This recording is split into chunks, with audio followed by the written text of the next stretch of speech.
Hi friends, ఎలా ఉన్నారు friends? Transportation is transformation అంటారు.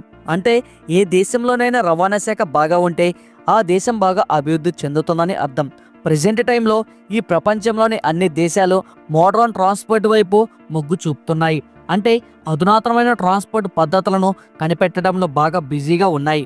మీరు ఇది గమనించినట్లయితే ఇప్పుడిప్పుడే మన భారతదేశం కూడా వీటి వైపు ఇంట్రెస్ట్ చూపిస్తుంది. ఇక విషయానికి వస్తే యుఏఈ ఈ మధ్య ఒక కొత్త ఆలోచనకు తెరతీసింది. అదేంటంటే ఒక ultra high speed under water railway network, అంటే నీటి లోపల నుంచి రైలు మార్గాన్ని నిర్మించే ఆలోచనలో ఉంది. అది కూడా ఫస్ట్ రూట్ వచ్చేసి యుఏఈలో పుజారీ నగరం నుండి అరబ్బు సముద్రం ద్వారా మన దేశంలోని ముంబై నగరానికి కనెక్ట్ చేయబడుతుంది. ఒకవేళ నిజంగానే ఈ mega under water railway project success అయితే ఇంకా యుఏఈ నుండి ఇండియాకి రావడానికి కేవలం 2 గంటల సమయం మాత్రమే పడుతుంది. అవును, మీరు విన్నది అక్షరాల నిజం. అయితే ఈ నీటిలోని రైలు మార్గం గురించి చాలా మందికి చాలా డౌట్స్ ఉన్నాయి. నీటి కింద ఈ రైలు వెళ్తుండగా సముద్రం మధ్యలో ఏదైనా ప్రమాదం జరిగితే ఏంటి పరిస్థితి? రక్షణ చర్యలు ఎలా తీసుకుంటారు? సడన్ గా సముద్రంలో సునామీ, సముద్రపు తుఫాన్ లాంటి ప్రకృతి వైపరీత్యాలు జరిగితే ఏం అవుతుంది? ఇలాంటి డౌట్స్ చాలా మందికి ఉన్నాయి. కాబట్టి ఈరోజు ఈ వీడియోలో వీటన్నిటికి సమాధానాలు తెలుసుకుందాం. సో ఈ వీడియో చాలా ఇన్ఫర్మేటివ్గా ఉంటుంది. కాబట్టి ఈ వీడియోని ఎక్కడా స్కిప్ చేయకుండా పూర్తిగా ఎండ్ వరకు చూడండి. అలాగే మన ఛానల్ను ఫస్ట్ టైం చూస్తున్నట్లయితే ఈ ఛానల్కి ఇప్పుడే సబ్స్క్రైబ్ చేసుకొని పక్కనే ఉన్న బెల్ ఐకాన్ని క్లిక్ చేయండి. మేము ముందుగా ఏ వీడియో అప్లోడ్ చేసినా ఖచ్చితంగా మీ మొబైల్కి అయితే నోటిఫికేషన్ వస్తుంది. అలాగే ఈ వీడియోకి మీ సపోర్ట్గా జస్ట్ లైక్ చేయండి చాలు. మీరు చేసే ఈ చిన్నపాటి లైక్ మాకు ఎంతగానో మోటివేషన్ ఇస్తుంది. ఇలాంటి మరెన్నో అద్భుతమైన వీడియోలను మేము మీ ముందుకు తీసుకురావడానికి మాకు కూడా మోటివేషన్గా ఉంటుంది. So please like and share in this video.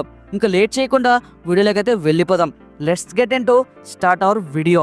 Friends, ఇంకా టాపిక్లోకి వస్తే యుఏఈ అసలు ఎవరి ఊహకు అందనిది, సాధ్యం కానిది సాధ్యం చేసి చూపించడం ఈ యుఏఈకి అలవాటు. ఇలాంటి టెక్నాలజీతోనే యుఏఈని ఒక ఎడారి ప్రాంతం నుంచి ఒక అద్భుతమైన ప్రాంతంగా మార్చారు. ఉప్పు నీటిని త్రాగునీటిగా మార్చడానికి వాళ్ళు చేసిన టెక్నాలజీ అవ్వచ్చు.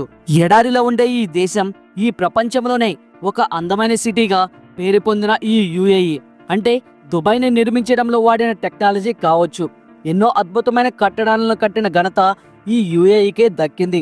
అబుదాబిలో జరిగిన ఒక సమావేశంలో నేషనల్ అడ్వైజర్ బ్యూరో లిమిటెడ్ యొక్క డైరెక్టర్ అబ్దుల్లా ఆల్ షహీ మొదటిసారిగా ఈ అండర్ వాటర్ రైలు మార్గం గురించి మాట్లాడడం జరిగింది. ఆయన మాట్లాడుతూ ఒక మెగా ప్రాజెక్టు సక్సెస్ అయితే 2 దేశాల మధ్య సంబంధం ఇంకా గట్టిగా బలపడుతుందని, కేవలం ప్రయాణికుల రాకపోకలకు చాలా తక్కువ సమయం పట్టడమే కాకుండా గూడ్స్ని చాలా ఈజీగా అండ్ చాలా ఫాస్ట్గా ట్రాన్స్పోర్ట్ చేయవచ్చని చెప్పుకొచ్చారు. అంతేకాదు ఈ రైలు మార్గం నిర్మించడం వల్ల ఆయిల్ డైరెక్ట్గా యుఏఈ నుండి ఇండియాకి చాలా తక్కువ ఖర్చుతో ట్రాన్స్పోర్ట్ చేయడం కుదురుతుంది. తద్వారా మన దేశంలో పెట్రోల్ అండ్ డీజిల్ రేట్స్ పైన కూడా దీని ప్రభావం ఎంతగానో ఉంటుంది. ఇది భారత్కు మంచి వార్తే అని చెప్పాలి. ఇది ఇలా ఉంటే మన దేశంలోని నర్మదా నది యొక్క నీటిని కూడా ఈజీగా ఈ యుఏఈకి ట్రాన్స్పోర్ట్ చేయవచ్చని ఆయన చెప్పారు. దీనివల్ల ఉప్పు నీటిని మంచినీటిగా మార్చే ఖర్చు వారికి తగ్గుతుంది. ఇలా ఈ 2 దేశాలు లాభపడతాయి. 2 దేశాల మధ్య ఇంపోర్ట్స్ అండ్ ఎక్స్పోర్ట్స్ కూడా చాలా సులభంగా జరుగుతాయి. ఇవి ఈ ప్రాజెక్టు ద్వారా మనకు ఉండే లాభాలు. ఇప్పుడు దీని ద్వారా కలిగే నష్టాలు అంటే సమస్యల గురించి మాట్లాడుకుందాం. నీటి కింద ఈ ట్రైన్కి ఏమన్నా ప్రాబ్లం లేదా ఏదైనా ఆపద వస్తే ఏం జరుగుతుంది? దీని గురించి యుఏఈ ఏం చెబుతుంది అంటే, పుజిరా నుండి ఈ ముంబైకి ఉండే ఈ రైలు మార్గం కేవలం 2000 కిలోమీటర్లు మాత్రమే ఉంటుంది.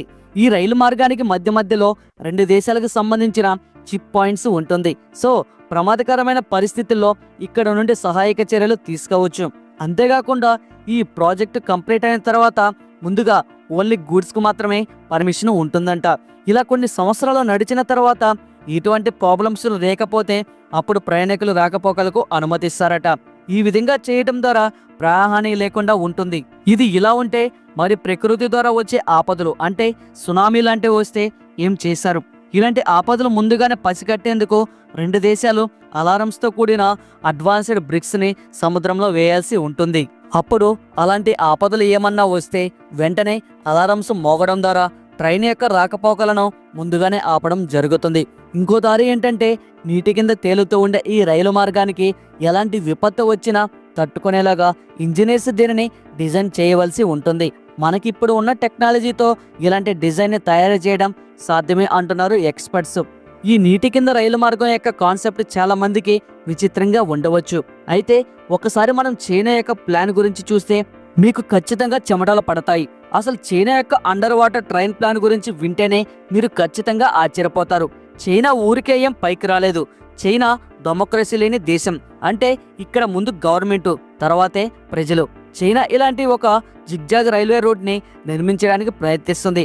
ఇది నార్త్ ఈస్ట్ చైనా నుండి స్టార్ట్ అయ్యి సైబీరియా మధ్యలో నుంచి వెళ్తూ అక్కడ నుండి అండర్ వాటర్ అంటే సముద్రంలోని సొరంగం నుంచి 125 మైళ్ళు ట్రావెల్ చేసి అలాస్కా, కెనడాని క్రాస్ చేసి యుఏఈలోకి ఎంటర్ అవుతుందంట. ఇది వీళ్ళ ప్లాన్. అయితే ఈ ప్లాన్ మీద యుఏఈ చైనాని ఆట పట్టించిందట. ఇలాంటి నిర్మాణాలు చేస్తున్నప్పుడు చైనా ఎప్పుడు కూడా ప్రజల గురించి పట్టించుకోదని, ప్రకృతి వైపరీత్యాల గురించి పట్టించుకోదని యుఏఈ కొట్టిపడేసింది. ఉదాహరణకు చైనాలో నిర్మించిన ఈ బ్యారీ డ్యామ్ గురించి తెలిస్తే మీరు ఖచ్చితంగా ఆశ్చర్యపోతారు.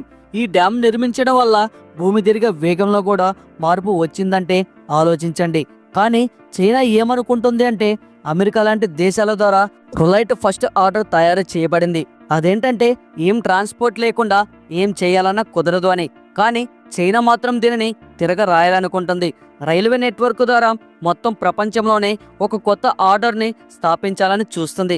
చైనీస్ వరల్డ్ ఆర్డర్ ఒకవేళ మీరు గమనించి ఉంటే ఇందాక మనం చైనా యొక్క జిగ్జాగ్ రైల్ రూట్ గురించి మాట్లాడుకుందాం. ఈ ట్రైన్ చైనా నుండి అమెరికాకి 48 గంటల్లో తీసుకువెళ్తుందంట. కానీ అమెరికా మాత్రం విమానం ద్వారా కేవలం 12 గంటల్లోనే అమెరికా నుంచి చైనాకు తీసుకువెళ్ళవచ్చు అని అంటుంది. కానీ 1 సెకండ్ వయసు లేదా అనుభవం యొక్క ప్రభావం ఖచ్చితంగా మనుషుల యొక్క ఆలోచనలపై ప్రభావం చూపుతుంది. అమెరికాతో పోల్చుకుంటే చైనా యొక్క నాగరికత చాలా పురాతనమైనది. చైనా వాళ్ళు నిర్మించాలనుకుంటున్న ఈ మార్గం ప్రయాణికులను చేర్చడం కన్నా గూడ్స్ని ట్రాన్స్పోర్ట్ చేయడంలో చాలా ఉపయోగపడుతుంది. ఎందుకంటే ఈ జిగ్జాగ్ రూట్ ఇందాక చెప్పుకున్నట్లు చాలా కంట్రీస్ని టచ్ చేస్తుంది. దీని ద్వారా అన్ని కంట్రీస్ను చైనా తన మార్కెట్ని పెంచుతుంది. అంతేకాకుండా చైనాకి ఇతర దేశాలతో సంబంధాలు కూడా బలపడతాయి. ఈ చైనా లాజిక్ అమెరికాకి అర్థం కాలేదో, లేక అర్థం చేసుకోవడానికి ప్రయత్నించలేదో, లేక చైనా మీద ఉన్న జలసీతో మాట్లాడలేదో అమెరికాకే తెలియాలి. ఈ చైనా సోదంతా ఎందుకు చెప్పానంటే యుఏఈకి మనకి మధ్య ఈ అండర్ వాటర్ రైల్ ద్వారా ఇంపోర్ట్స్ అండ్ ఎక్స్పోర్ట్స్ పెరుగుతాయి.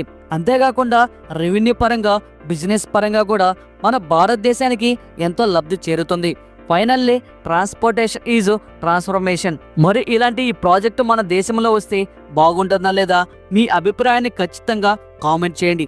ఇంతే ఫ్రెండ్స్ ఈ వీడియో మీకు నచ్చినట్లయితే లైక్ చేయండి, షేర్ చేయండి. ఇలాంటి వీడియోస్ కోసం ఈ ఛానల్కి ఇప్పుడే సబ్స్క్రైబ్ చేసుకొని పక్కనే ఉన్న బెల్ ఐకాన్ని యాక్టివేట్ చేసుకోండి.